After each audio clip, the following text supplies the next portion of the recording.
Bien, bonjour. Aujourd'hui, Céline Adienne qui va vous emmener dans le monde des bêta-lactamases. Je ne sais pas jusqu'à quelle époque il va remonter, mais enfin peut-être il vous dira que c'est une très ancienne histoire. Et puis je pense qu'il va vous présenter ça avec des approches qui sont, je crois, des approches extrêmement originales qu'il développe dans l'équipe de Jean-Marc Rollin et avec Didier Raoult depuis maintenant quelques années. On le remercie par avance pour cette présentation. Ouais, merci beaucoup Michel. Donc bonjour à tous. Alors j'ai été sollicité aujourd'hui pour faire ce séminaire et vous parler des bêta-lactamases. C'est un domaine de recherche où nous sommes en train de travailler depuis quelques années. Et donc l'idée c'est de vous parler un peu de tous les travaux sur lesquels nous sommes en train de faire. Il y a certains travaux qui ont été publiés, d'autres sont en cours. Mais également, j'ai pensé vous faire également un petit point, un rappel sur qu'est-ce que c'est que les bêta-lactamases. Et on ne peut pas parler des bêta-lactamases sans parler des bêta-lactamines, qui sont les antibiotiques, qui est la plus grande famille d'antibiotiques. Donc là, au cours de ce séminaire, je vais vous revenir un peu sur la grande famille des bêta-lactamines, donc à savoir comment ils sont subdivisés, quels sont leurs modes d'action, par exemple, de ces bêta-lactamines, et puis les mécanismes de résistance que les bactéries développent pour résister contre cette famille d'antibiotiques. Et ensuite, je vais vous parler un peu de la diversité de ces enzymes, mais également leur classification. Et puis, le troisième point, ce sera de vous parler un peu des travaux sur lesquels les travaux que nous avons réalisés autour des bêta-lactamases et ceux qui sont également en cours. Alors, qu'est-ce que c'est que les bêta-lactamines? Donc, il faut comprendre que c'est la plus grande famille d'antibiotiques qui sont actuellement utilisés en milieu hospitalier pour traiter les infections bactériennes. D'accord? Alors, c'est tellement une grande famille qui est divisée en sous-groupes. Comme vous pouvez le voir là, on a les pénicillines, les céphalosporines, les carbapénèmes et les monobactères. Et l'ensemble de ces sous-familles de bêta-lactamines ont une structure commune qu'on appelle le cycle lactam, que vous voyez là en rouge. Et c'est autour de ce cycle lactam-là qu'on a des ramifications qui permettent non seulement de classifier ces différentes sous-bêta-lactamines, mais également que ces différentes sous-classes ont des spectres d'activité plus ou moins larges. Okay? Donc, comme vous pouvez le voir là, vous avez des exemples pour chaque sous-famille de bêta-lactamines, certains antibiotiques dont probablement vous êtes plus ou moins familier, vous avez au moins déjà entendu parler. Et il faut comprendre que pour chacun de ces sous-familles, on a souvent ce qu'on appelle des bêta-lactamases, des enzymes qui ciblent ces sous-familles-là. Donc quand vous entendez parler de pénicilline, on a des enzymes qu'on appelle des pénicillinases. D'accord? Donc c'est des enzymes qui sont spécifiques de cette sous-famille-là. Et puis vous avez également des céphalosporinases, mais également des carbapénémases. Et l'ensemble de ces enzymes, on les appelle quand même des bêta-lactamases. Okay? Donc il faut faire la différence quand on parle de bêta-lactamase, mais également quand on parle de pénicillinase, de céphalosporinase ou de carbapénémase. D'accord? Et tous ces antibiotiques finalement sont souvent associés à ce qu'on appelle des inhibiteurs d'enzymes, qu'on appelle des inhibiteurs de bêta-lactamase. Et souvent, dans certains traitements, ils sont associés soit à l'acide clavulanique ou la tazobactam ou sulbactam. Okay? Alors, comment ils fonctionnent ces bêta-lactamines? Donc, je m'excuse parce que c'est diapo qui est en français. Alors, c'est une figure qui me plaît bien parce qu'il résume l'ensemble des modes d'action des différentes familles d'antibiotiques. D'accord? C'est beaucoup plus large. Et si nous prenons l'exemple, par exemple, de tous les antibiotiques qui vont agir au niveau de la paroi bactérienne, vous avez ces familles d'antibiotiques, à savoir par exemple la phosphomycine, les glycopeptides tels que la vancomycine ou la théocoplanine, mais également les bêta-lactamines. Donc tous ces antibiotiques vont cibler la synthèse de la paroi bactérienne, et spécifiquement la synthèse du peptidoglycane bactérien. Et à côté de ça, vous avez tous les antibiotiques qui vont agir au niveau de la synthèse de l'ADN. Prenez l'exemple des quinolones, eux ils vont inhiber les enzymes qui permettent le surenrôlement de l'ADN. D'accord? Si on prend l'exemple de la rifampicine, il va agir sur l'ARN polymérase, donc on va inhiber la transcription de l'ADN en ARN messager. Et puis on a tous les antibiotiques qui vont agir au niveau de la synthèse protéique bactérienne. D'accord? Et tous ces antibiotiques ont la particularité d'agir au niveau des deux sous-unités du ribosome, à savoir la sous-unité 50S et la sous-unité 30S. Et enfin, jusqu'à aujourd'hui, on ne connaît qu'un seul antibiotique qui agit sur la paroi, sur la membrane bactérienne, qu'on appelle les polymyxines. Donc, des polymyxines, il y en a deux types. On a les polymyxines B et les polymyxines E, qu'on appelle la cholicine. Vous avez certainement entendu parler. Mais aujourd'hui, nous, on va s'intéresser particulièrement au bêta-lactamine, d'accord, qui agit sur cette paroi bactérienne. Alors, ces bêta-lactamines, en fait, ils vont inhiber tout simplement certains enzymes qui interviennent dans la synthèse du peptide glycane, et précisément ce qu'on appelle les transpeptidases ou les carbopeptidases. Et jusqu'aujourd'hui, on connaît principalement quatre mécanismes d'action, quatre mécanismes de résistance au bêta-lactamine. Donc le premier étant la faible perméabilité membranaire, d'accord. Par exemple, chez certaines bactéries gram-négatives comme les pseudomonas, on a ce qu'on appelle la répression des porines, parce que l'ensemble des bêta-lactamines vont accéder au peptidoglycane en passant par les porines. Les porines qui sont des protéines membranaires extracellulaires. Et le fait de réprimer ces porines va entraîner une résistance au bêta-lactamine. Donc c'est un mécanisme de résistance non spécifique parce qu'elle permet de résister à la plupart des bêta-lactamines. Et vous avez l'exemple qui est très connu de OPRD, qui est une porine de pseudomonas, et que quand cette porine, souvent sur certaines pseudomonas qui sont résistants aussi bien au carbapénème, aux céphalosporines et aux pénicillines, la répression de cette porine va conférer une résistance de haut niveau au bêta-lactamine. Un deuxième mécanisme, ce qu'on appelle les flux, les pompes de flux. On a une extraction de l'antibiotique hors de la bactérie. D'accord? Et c'est un exemple qui est très connu également chez les entérobactéries. Et c'est un mécanisme de résistance également au bêta-lactamine. Troisième mécanisme de résistance, c'est la modification de la cible. D'accord? Et on peut trouver cet exemple par exemple chez les staphylocoques et la résistance à la méticilline. On a des protéines qu'on appelle des PBP modifiées qui va modifier complètement l'interaction entre l'antibiotique et la cible de la bactérie. Et enfin, le quatrième mécanisme va être ce qu'on appelle l'hydrolyse de l'antibiotique, c'est-à-dire la dégradation de l'antibiotique par une enzyme qui est sécrétée par la bactérie. D'accord? Et c'est un des mécanismes les plus importants chez les bactéries, notamment contre les bêta-lactamines, parce qu'elles représentent aujourd'hui plus de 80 à 90% de la résistance au bêta-lactamine. D'accord? Alors, pourquoi il est si important ce mécanisme de résistance enzymatique? Ce qui nous amène un peu à la diversité et à la classification de ces enzymes. Qu'est-ce que c'est que les bêta-lactamines finalement? Donc, les bêta-lactamases, pardon. Donc, comme vous voyez, c'est des enzymes qui hydrolysent tout simplement le cycle lactame qui est là et qui va produire un antibiotique qui est inactif. D'accord? Il faut savoir que dans une base de données que nous avons dans notre équipe travaillée, où on essaye de décrire toutes les gènes de résistance aux antibiotiques, on peut retrouver dans cette base de données plus de 2000 gènes bêta-lactamases qui sont décrits.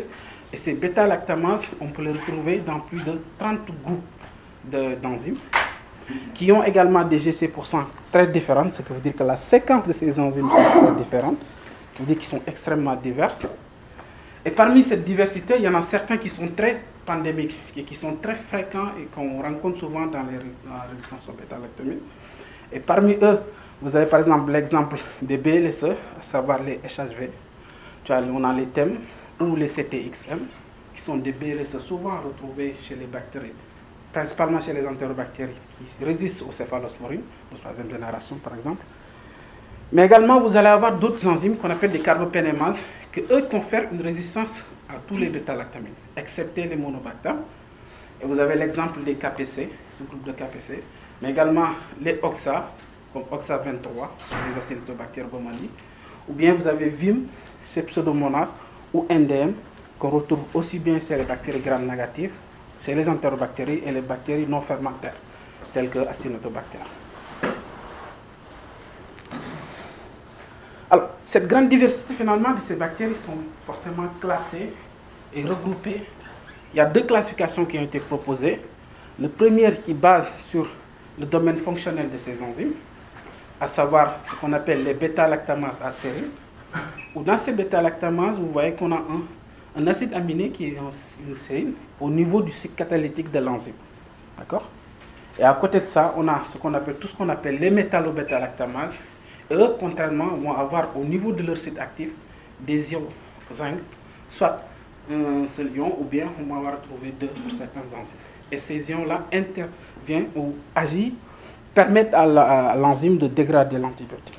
Donc ça, c'est la première classification qui est basée sur le domaine catalytique de ces enzymes. Et ensuite, on peut avoir la classification qui est basée sur la séquence en acides aminés. D'accord? Et dans cette classification, vous pouvez voir, on a les bêta-lactamases de classe A, C et D, mais puis la classe B qui concerne uniquement les métallo-bêta-lactamases, avec des exemples de chacun de ces classes de bêta-lactamases. Okay? Alors, effectivement, quand on fait un arbre phylogénétique basé sur la séquence, on retrouve cette classification, cette clusterisation de ces classes. Là, il manque la classe D, je crois. Mais on voit bien que les classes B vont se regrouper. Et c'est un arbre quand même qui est assez intéressant, qui nous permet souvent, quand on a une nouvelle séquence, qu'on suspecte que c'est une bêta-lactamase, le fait de la rajouter dans cet arbre nous permet d'avoir une idée de quelle classe il peut s'agir.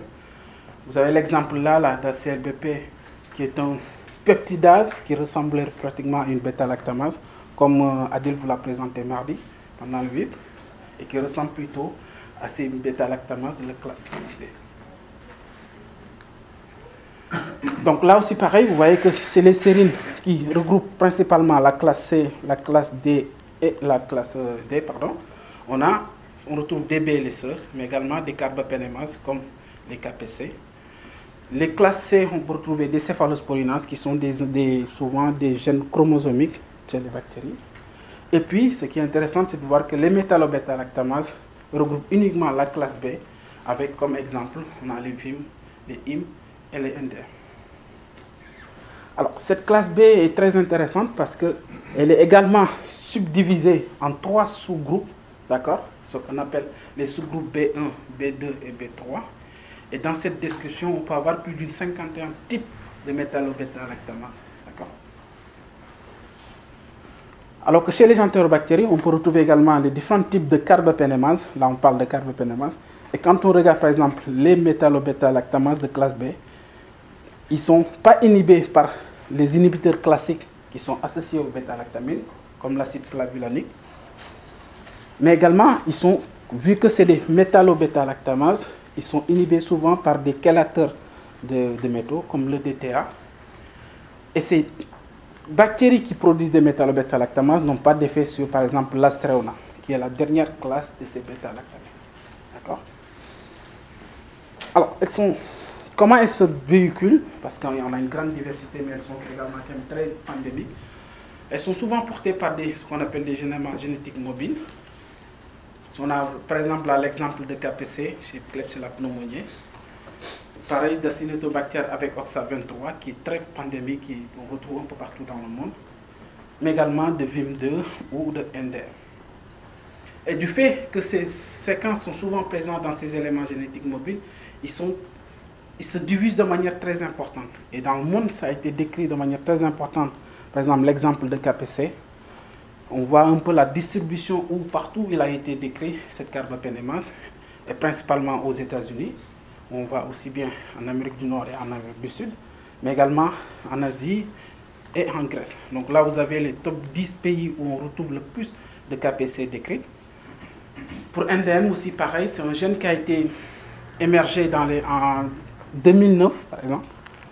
Et aujourd'hui, il est très pandémique aussi. Il a été décrit un peu partout dans le monde. D'ailleurs, nous avons réalisé une revue sur les NDM. Et partout, ça a été décrit. C'est un site qui répertorie un peu tous les cas de NDM qui ont été décrits dans le monde, avec le cas clinique et toutes les informations de chacun de ces cas. Est-ce que c'est des cas importés? Est-ce que c'est un cas autochtone? Et ainsi de suite. D'accord. Voilà. Donc, ceci nous amène un peu à vous parler un peu finalement des travaux que nous avons menés autour de ces bêta-lactamases, en passant par des travaux d'épidémiologie, ce qu'on a réalisé par exemple. Vous parlez des bêta-lactamases chez les bactéries, ce qu'on a fait. Alors, nous en avons décrit certains papiers sur des bêta-lactamases qui ont été isolés par exemple dans des sources isolées de l'environnement, comme l'étude qu'on a réalisée ici à Marseille, où on est allé collecter un peu partout dans l'environnement de Marseille, aussi bien des eaux, des parcs, mais également les animaux urbains. Et à travers ce travail-là, on a pu décrire des sources, aussi bien les Escherichia coli, des Pseudomonas, où on retrouve des BLSE, donc qui sont des bêta-lactamases confère une résistance aux céphalosporines de 3e génération, mais également aux pénicillines. Mais la chose intéressante, c'est qu'on avait isolé des souches d'Acinetobacter radiorésistants qui portaient un nouveau variant du gène OXA23. OXA23, effectivement, c'est un gène qui appartient à la classe D des bêta-lactamases. Et que lorsqu'on l'a mis sur un arbre phylogénétique, on voit bien qu'on avait 3 souches qui portaient ces gènes-là, qu'on peut voir là. Et nous avons exprimé ces gènes, testé l'activité de ces gènes au mal d'étoffe. Et comme vous pouvez le voir, là vous avez un contrôle positif. Parce que vous savez, au mal d'étoffe, on peut détecter le spectre des antibiotiques. Quand vous mettez l'antibiotique, ici on a utilisé l'ertapenem pour voir l'activité de l'enzyme sur l'ertapenem. On voit qu'au bout de, par exemple, de 2 heures, on peut retrouver le spectre de l'antibiotique.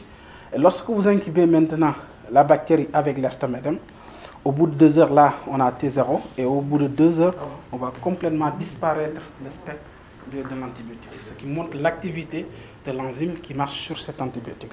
D'accord ? Et là, on a pris également des exemples de bactéries connues qui avaient des carbapenémases et qui montraient le même profil d'enzyme. Alors, on a séquencé un des génomes de ces bactéries pour voir est-ce qu'effectivement c'est un gène qui est porté sur des éléments génétiques mobiles, est-ce que ça peut se transférer à d'autres bactéries. Et on a retrouvé cette séquence dans le chromosome de la bactérie et non associée à des éléments génétiques mobiles. Ce qui veut dire que c'est un gène qui est chromosomique, c'est cet espèce bactérien, d'accord, et qu'on voyait qu'il n'y avait aucune association avec des transposases ou des transposons. Alors, chez les humains, donc là c'est juste un exemple chez les bactéries. Qu'est-ce qu'on a fait sur les bêta-lactamases chez les humains? Donc, comme je vous ai décrit tout à l'heure, les métallobêta-lactamases de classe B ont une particularité, c'est-à-dire qu'ils ont des motifs très conservés sur leur site catalytique. Par exemple, ce motif-là qu'on retrouve au niveau du site catalytique de cette classe B, et que effectivement certains ont des ligands en zinc, d'autres en ont 2. Et on s'est rendu compte en fait que ces métallobêta-lactamases appartiennent à une très grande famille d'enzymes qui ont des activités différentes et qu'on retrouve aussi bien chez les bactéries, également chez les archées et chez les eucaryotes. D'accord? Et également, c'est des membres qui sont très divers et impliqués dans des différentes fonctions biologiques. Alors, il y a des publications qui montrent effectivement, basées uniquement sur ces domaines fonctionnels et qui sont très conservés de ces métallobêta-lactamases, il y en a plus de 34 000 protéines qui sont décrites, d'accord, qu'on appelle tous des métallobêta-lactamases parce qu'ils sont ce domaine fonctionnel et conservé de métallobêta-lactamases. Et puis ces enzymes, comme vous voyez, ils ont des activités différentes, à savoir des bêta-lactamases, bien entendu ce qu'on a connu chez les bactéries, mais également pour avoir des activités de DNase, par exemple, tu vois. On a également des activités de ribonucléase, des activités de détoxification, par exemple, et ainsi de suite. D'accord? Et ce qui est intéressant, c'est qu'il y a 3 ans, ou 4 ans, en 2016, il y a ce papier qui a été décrit dans le train de microbiologie qui expliquait qu'il y avait 18 métallobêta-lactamases qui étaient présents dans les séquences humaines, de cellules humaines. D'accord? Et vous voyez là, ce sont ces 18 enzymes-là. Et on comprend qu'à partir de là, que c'était des gènes qui sont polycystroniques, c'est-à-dire qu'il y a plusieurs domaines fonctionnels. Et parmi ces domaines fonctionnels, on peut retrouver ce qu'on appelle les domaines MBR. D'accord? Et ces domaines MBR ressemblent à ces domaines des métallobêta-lactamases décrits chez les bactéries. Okay? Et quand on regarde leurs fonctions, certains, comme vous voyez là, ces groupes d'enzymes sont impliqués dans les processus de détoxification cellulaire. D'autres ont des activités de ribonucléase et de DNase, mais également ces gènes sont impliqués par exemple dans la synthèse de la membrane cellulaire. Okay? Et parmi ces enzymes, ce qui est intéressant aussi, il y en a certains qui ont été décrits comme pouvant conférer une résistance à certaines molécules anticancéreuses, telles que la mitomycine, alors que leur fonction connue, c'est que c'est des nucléases. Ça veut dire qu'ils ont des fonctions naturellement connues, mais n'empêche que ces enzymes-là peuvent avoir un effet sur certaines molécules, telles que les antibiotiques par exemple. Là, il s'agit de la mitomycine, qui est une molécule anticancéreuse, et que ces enzymes sont capables de dégrader ces molécules-là. D'accord? Alors, on retrouve pareil, il y a très peu de publications par contre chez les archées, mais quand même, il y a des protéines annotées comme métallo-bêta-lactamase, mais avec des fonctions qui n'ont rien à voir avec l'activité bêta-lactamase contre les antibiotiques. D'accord? Alors, tout ceci nous a amené à mener certains travaux, à savoir d'essayer de retrouver effectivement ces MBL dans les différents domaines de la vie. C'est-à-dire qu'on a utilisé deux approches, à savoir en utilisant des séquences ancestrales, d'accord, de créer des séquences ancestrales, ou bien d'utiliser la recherche de motifs conservés. Et à partir de ces deux méthodes-là, de prendre ces target séquences et de chercher dans les bases de données existantes pour éventuellement identifier ces métallo-bêta-lactamases. Alors, comment on fait la construction de ces séquences ancestrales, par exemple? Là, s'agissant de la classe B, on avait récupéré, par exemple, de la base de données Argonaut, plus de 174 séquences de bêta-lactamase. Et à partir d'un arbre phylogénétique, on peut récupérer ce qu'on appelle des séquences ancestrales, c'est-à-dire un ancêtre commun de l'ensemble de ces séquences à partir de ce node-là. Donc, récupérer cette séquence va constituer à récupérer une séquence consensuelle de l'ensemble de ces séquences qui représenterait éventuellement l'ancêtre de tout ce groupe de séquences. Okay? Donc, une fois qu'on a récupéré ces séquences-là, on a utilisé cette séquence qui va également être beaucoup plus distante des séquences connues actuelles, d'accord? Ce qui permet de dire, enfin, on remonte plus ou moins un peu le temps, et d'utiliser ces séquences maintenant comme ancestrales et de blaster ça dans les bases de données. Alors, quand on a fait ça, on a été surpris de voir qu'effectivement, comme vous voyez, chez les archées, il y a énormément de séquences qui ont ces motifs conservés et qui ressembleraient à des métallo-bêta-lactamases. Okay? Et on en retrouve également chez les eucaryotes. Et quand vous regardez, vous alignez toutes les séquences, vous voyez, on retrouve parfaitement en rouge chez les bactéries, on retrouve les motifs conservés décrits chez les métallo-bactéries. D'accord? Alors, la question qu'on s'est posée, c'est que est-ce que ces enzymes, finalement, chez les archées, peuvent avoir, finalement, un effet où sont capables d'hydrolyser les bêta-lactamines, les antibiotiques? Parce que certes, elles ont été annotées comme métallo-bêta-lactamases, mais on n'a aucune information sur leur activité contre les bêta-lactamines, qui sont les antibiotiques. Alors, pour ce faire, on a pu, par exemple, synthétiser et exprimer à l'aide de notre travail avec l'ingénieur Lucille Pinault, où on a pu cloner ces gènes-là, exprimer chez Escherichia coli, et puis une fois qu'on a exprimé ces protéines, on les a purifiées pour avoir des enzymes pures, et maintenant de tester leur activité sur les antibiotiques. D'accord? Alors, donc si vous prenez par exemple la première analyse qu'on a faite, c'était lorsqu'on a récupéré par exemple une des séquences des archées, on l'a comparé à sa structure tridimensionnelle dans une base de données, et ceci nous permet de voir que quand vous blastez la séquence protéique contre une base de données, vous n'arrivez pas à identifier une séquence. Comme ici, NDM, c'est une séquence de Klebsiella bactérien. Mais lorsque vous comparez sa structure tridimensionnelle, on arrive à voir qu'elle ressemble très fortement à des métallo-bêta-lactamases bactériens. Okay? Et de la même manière aussi, on voit l'exemple par exemple des 3 séquences qui proviennent de l'humain. On a des similarités avec des bêta-lactamases décrits chez les bactéries. Okay? Alors, donc partant de là, on a voulu maintenant tester leur activité. Vu qu'on a purifié ces enzymes, on a la capacité maintenant de tester est-ce qu'ils ont une activité bêta-lactamase. Alors, il y a une technique qui a été longtemps décrite et qui a été utilisée pour évaluer l'activité d'une enzyme, d'une bêta-lactamase, en utilisant ce qu'on appelle le test de la nitrocéphine. La nitrocéphine, c'est un analogue des céphalosporines et qui est beaucoup plus facile à utiliser, à analyser. Et du coup, l'ensemble de ces enzymes ont été testés par exemple sur la nitrocéphine et qui permettrait d'avoir la cinétique de ces enzymes-là. Alors, c'est une test colorimétrique, comme vous pouvez le voir là. Quand vous utilisez une enzyme qui n'a pas d'activité bêta-lactamase, on n'a pas de changement de couleur. Alors que lorsqu'on a une activité bêta-lactamase, on voit qu'on a une variation de la couleur. D'accord? C'est très simple d'utilisation et qui permet de mettre en évidence une activité bêta-lactamase. Okay? Alors, nous avons testé ces 4 protéines à l'aide de Lucille, du coup, bien entendu, sur la nitrocéphine. Et vous voyez, parmi les 4 enzymes que nous avons testées, là, on peut mesurer l'absorbance, la dégradation de cette nitrocéphine au cours du temps. Et on voit aussi bien cet enzyme et les deux autres sont capables de dégrader la nitrocyanine. D'accord? On a une activité bêta-lactamase de ces enzymes humaines qui sont connues pour ayant d'autres fonctions, mais qui peuvent dégrader les bêta-lactamases. Okay? Par contre, le dernier n'avait pas d'action, comme vous pouvez le voir là-dessus.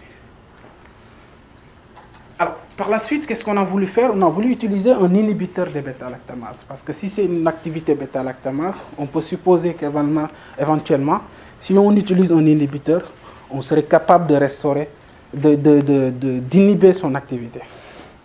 Alors, on a testé, je pense, deux autres enzymes, inhibiteurs, pardon.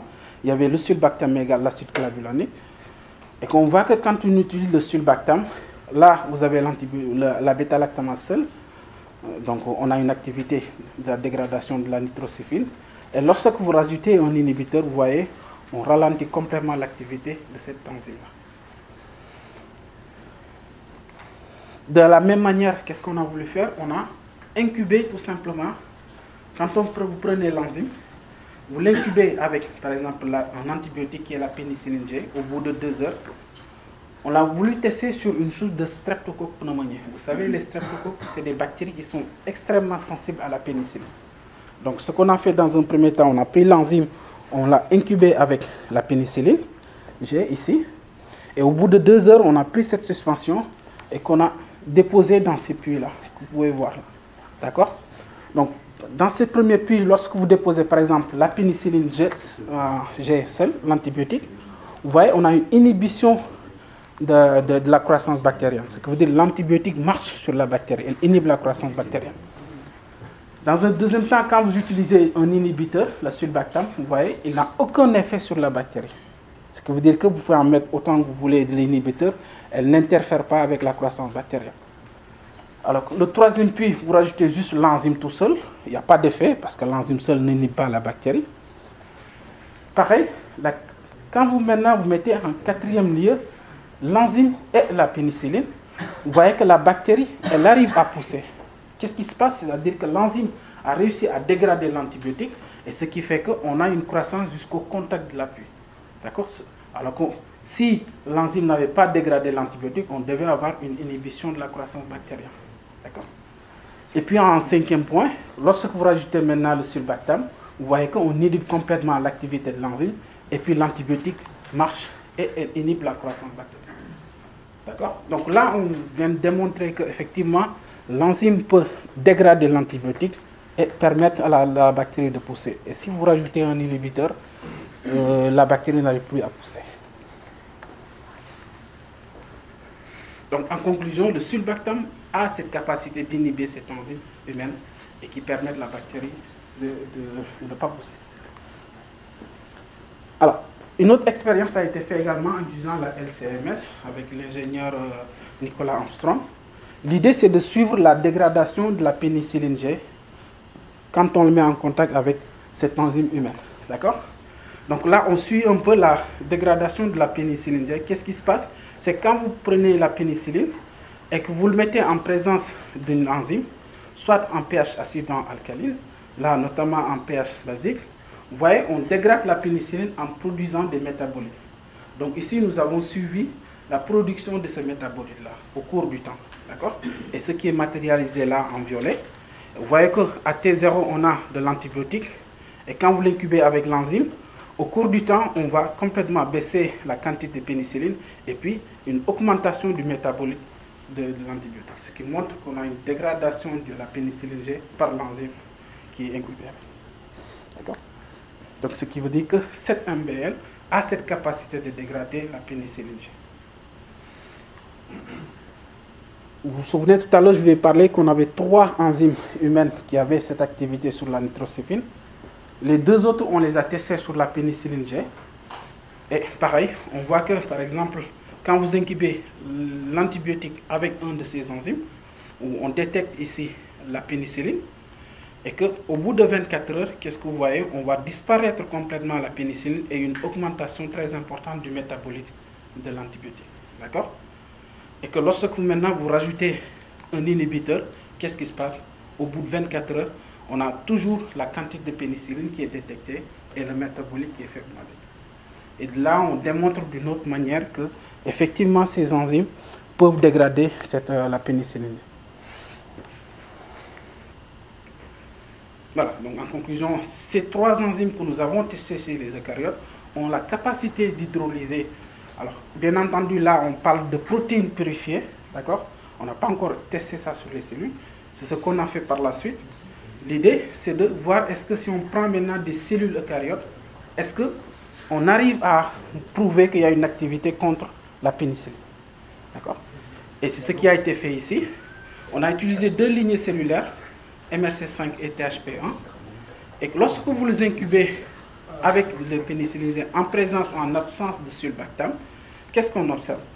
Vous voyez que là, quand on inhibe la première cellule, au bout de 24 heures, tu vois, on va à T0, à T4 ou à T24 heures, on détecte le métabolite. C'est toujours pareil, c'est le métabolite de l'antibiotique qu'on détecte au cours du temps. On voit qu'on a une augmentation du métabolite avec la cellule, l'extracellulaire qui est incubée avec l'antibiotique. Et que, de la même manière, quand vous rajoutez un inhibiteur de bêta-lactamase, on ne détecte plus le métabolite. Ce qui veut dire que l'extracellulaire aussi peut avoir un effet sur la dégradation de la pénicilline. On a voulu monter également un modèle cellulaire où, cette fois-ci, on n'a pas pris l'extracellulaire, mais on a incubé dans un premier temps les cellules avec la pénicilline au bout d'un certain temps, puis on a infecté les cellules avec le pneumocoque, le streptocoque, comme je vous ai parlé tout à l'heure. Les streptocoques sont très sensibles à la pénicilline et derrière, on quantifie la croissance des pneumocoques en présence de la pénicilline ou lorsqu'on rajoute un inhibiteur de bêta. Alors, qu'est-ce qu'on voit là? Vous mettez les cellules avec l'antibiotique, on arrive à quantifier un certain nombre de pneumocoques au bout de 24 heures. Alors que lorsque vous rajoutez maintenant les cellules avec un inhibiteur de sulbactam, vous voyez, on arrive à tuer la bactérie. Qu'est-ce qui se passe? C'est-à-dire que le sulbactam qu'on rajoute ici inhibe certainement une enzyme cellulaire et va restaurer l'activité de l'antibiotique. D'accord? Donc à partir de là, on montre qu'effectivement, c'est pareil comme dans les traitements chez les humains. Certains antibiotiques sont associés à des inhibiteurs pour éventuellement inhiber l'activité enzymatique d'une bactérie et favoriser l'activité d'un antibiotique. Et c'est exactement ce qu'on trouve là. C'est-à-dire que lorsqu'on incube finalement l'inhibiteur dans la cellule, on inhibe une enzyme cellulaire et on restaure l'activité de l'antibiotique. D'accord? Ce qui veut dire in vivo, on arrive à démontrer éventuellement qu'il y a une activité contre l'antibiotique par des enzymes cellulaires. C'est la même expérience qui a été reconduite, mais cette fois-ci en utilisant l'ampicilline. Et on voit pareil, c'est exactement la même chose. On voit que les cellules ont la capacité de dégrader l'antibiotique et de permettre à Streptococcus pneumoniae de pousser. Voilà. Donc l'ensemble de ce travail-là a été publié tout récemment en novembre 2019. Et voilà, c'est tout ce qu'on a pu réaliser là-dessus. Actuellement, on est en train de voir est-ce que ces enzymes-là peuvent éventuellement avoir des activités, par exemple, de nucléase ou de DNA, mais je vais y revenir tout à l'heure. Alors, chez les archées, comme je vous l'ai dit tout à l'heure, ça a été décrit déjà. Il y a très peu de publications qui montrent qu'il y a des métallobêta-lactamases chez les archées. Mais on a été surpris de voir qu'il y a énormément de séquences qui ressemblent à des métallobêta-lactamases chez les archées. D'accord? Et notamment, on a remarqué qu'il y avait un de ces bêta-lactamases bactériens qui semble être transféré depuis les archées vers les bactéries. D'accord? Et ce type de gène-là, on le retrouve uniquement dans une seule famille bactérienne, ce qu'on appelle les flavobactéries, notamment les Elizabeth Kinger. Il n'y a que cette bactérie qui porte ce type d'enzyme et qui est très fortement similaire à ceux des archées. D'accord? Similaire. En termes de séquence, elle est très distante, mais selon l'arbre phylogénique, on le voit toujours se clusteriser au milieu des archées. Ce qui montre qu'il y en a éventuellement un transfert de séquence depuis les archées vers les bactéries. Alors, donc on a voulu caractériser un de ces enzymes archées, donc notamment celui de Methanosarcina Barkeri. D'accord? L'enzyme, on l'a appelé METB. Et pareil, elle ressemble beaucoup à un endème de Klebsiella. Quand on l'aligne avec des bactéries, on voit qu'on retrouve les motifs conservés chez les bactéries. Et puis, nous avons reconduit les mêmes expériences en testant d'abord la nitrocéphine avec l'enzyme. Vous voyez, quand vous mettez l'enzyme avec la nitrocéphine, on voit une dégradation continuelle de la nitrocéphine. Et si vous rajoutez le sulbactam, il n'y a aucune activité détectée. On inhibe l'activité de cette enzyme. De la même manière, on a mesuré ça en LCMS. Vous voyez, donc la première chose qu'on a pu réaliser ici, c'est de déterminer le pH optimum d'activité de l'enzyme. Et avec Nicolas, on a pu montrer qu'en testant différents pH, on voyait qu'à pH 7, on avait une activité optimale de l'enzyme. D'accord? Donc, si vous le testez à pH 7, vous avez les conditions optimales pour favoriser l'activité de l'enzyme contre l'antibiotique. Et vous voyez, donc c'est exactement pareil. On voit qu'on a une augmentation du métabolite de la pénicilline G et une diminution drastique de la pénicilline. Et lorsqu'on reconduit la même expérience que tout à l'heure, en testant le streptococcus, on voit que Medbab avec la pénicilline G, on élimine l'antibiotique, la bactérie pousse, et lorsque vous rajoutez un inhibiteur, vous inhibez l'activité de l'enzyme et l'antibiotique remarche et elle inhibe la croissance de la bactérie. D'accord? Donc ceci montre également que cette enzyme bactérienne DAC a la capacité de dégrader aussi bien la nitrocéphine mais également la pénicilline G. Et cette activité aussi est inhibée par un inhibiteur de bêta-lactamase qui est le sulbactam. Alors, étant donné qu'on a décrit tous ces enzymes comme étant, comme je l'ai dit tout à l'heure, des métallo-bêta-lactamases, c'est-à-dire qu'ils ont une activité contre les carbapénèmes, on a testé son activité contre l'imipénème. D'accord? On sait que les GOB13, qui sont des enzymes bactériens, ont une activité contre l'imipénème. Ils ont la capacité de dégrader l'imipénème. Donc, on a voulu mesurer de la même manière le produit, la production de métabolite. Une fois que l'imipénème est dégradé, le métabolite qu'on obtient, qu'il appelle imiponéique acide. Donc, qu'est-ce qu'on voit là? Là, quand on utilise le PBS, on voit qu'on arrive à détecter l'imipénème. Aussi, l'imipénème là, son métabolite, on ne le détecte pas.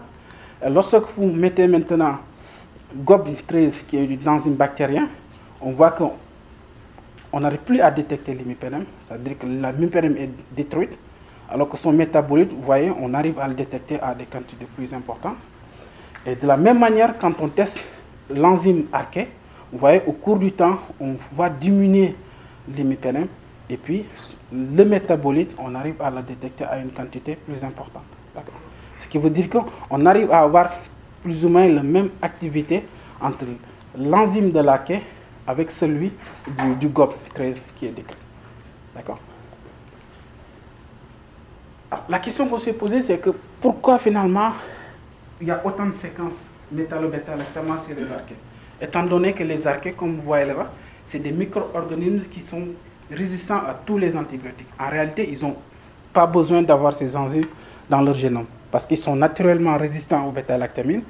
Pourquoi? Tout simplement parce que la cible des bêta-lactamines, qui est le peptidoglycane, n'a rien à voir avec ceux des bactéries.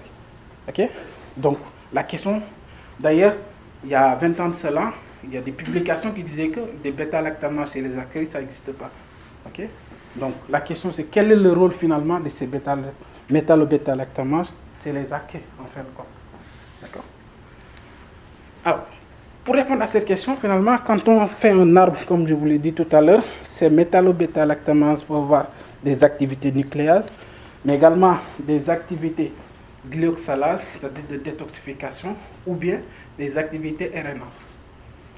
Et comme vous voyez là, qui est au milieu de cet arbre, on a voulu tester son activité contre l'ADN, mais également contre l'ARN et contre les glyos. D'accord? Donc, ce qu'on a fait ici, toujours l'enzyme d'Arche, on a testé son activité DNA et vous voyez, il n'y a aucune activité. On a testé de l'ADN simple brin, forward, de l'ADN simple brin reverse, de l'ADN double brin sur l'enzyme. On n'a pas de dégradation de l'enzyme, ce qui veut dire que l'enzyme n'a pas d'activité nucléase. Il n'a pas la capacité de dégrader l'ADN. Par contre, lorsqu'on met en contact avec de l'ARN, vous voyez, là, c'est là, il n'y a pas d'enzyme. Et lorsque vous rajoutez l'enzyme, soit l'enzyme seule ou avec un inhibiteur, vous voyez, on voit qu'on en smire, c'est-à-dire on dégrade l'ARN finalement, et on a une production de SMIR qui montre que l'ARN a été dégradé. D'accord? Et de la même manière, on a testé ça avec un kit qui permet d'évaluer l'activité RNase. Et de la même manière, on arrive à voir qu'on a une dégradation continuelle de l'ARN par cet enzyme-là. Ce qui veut dire qu'en conclusion, il n'y a pas d'activité de nucléase, mais on a une activité de RNase qui est prouvée de cet enzyme bactérien. Voilà. Alors, donc ça se passe, c'est-à-dire que pendant ces travaux-là également, on a pu mettre en évidence d'autres séquences de classe C qui ressemblaient un peu au DD peptidase, mais on n'a pas fait de travail supplémentaire dessus. Voilà, donc ce travail aussi, de la même manière, est soumis dans BioArchive et actuellement il est soumis dans PNAS et il est en cours de révision, enfin de review. Pardon. Voilà, donc pour finir ma présentation, les messages à retenir, c'est qu'il faut comprendre finalement que les bêta-lactamases sont des enzymes qui ne sont pas uniquement présents chez les bactéries, mais on les retrouve aussi dans les autres domaines de la vie, aussi bien les archées, mais également chez les eucaryotes et même chez les virus géants.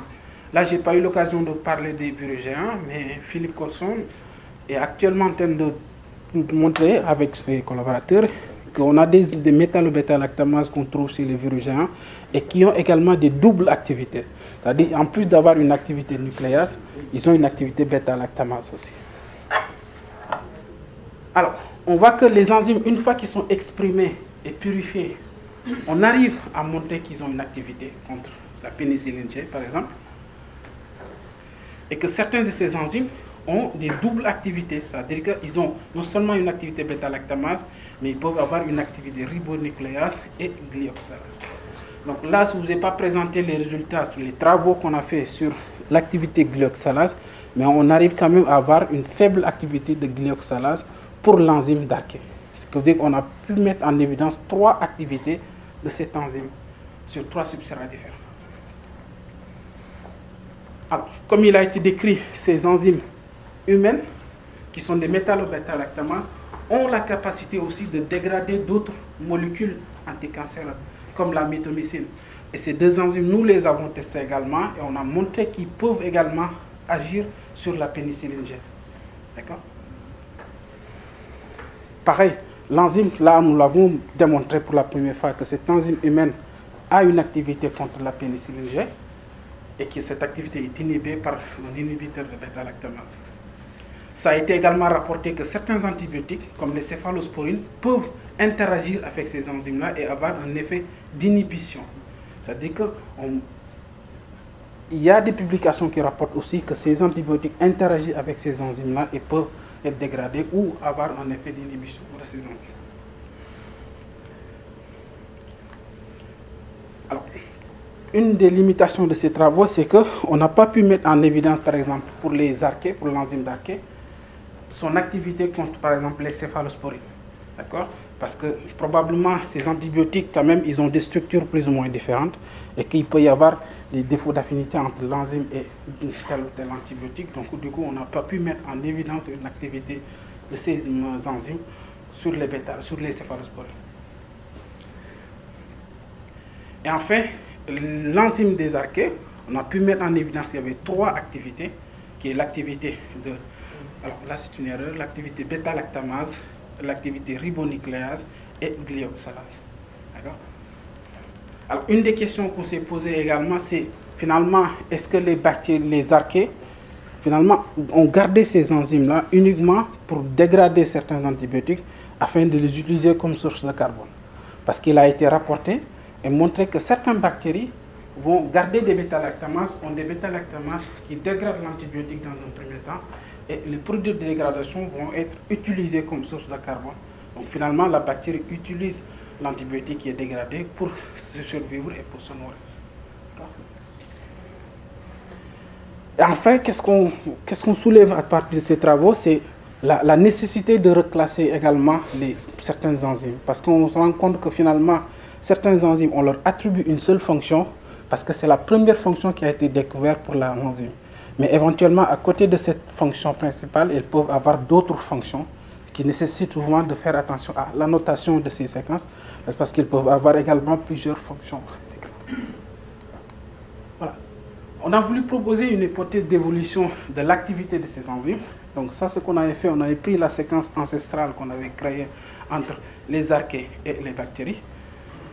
Et on décrit qu'effectivement, on a une évolution, une spécification au cours du temps d'une enzyme multifonctionnelle et qu'une fois qu'il est transféré, ces bactéries peuvent avoir une seule fonction, mais qui est beaucoup plus active.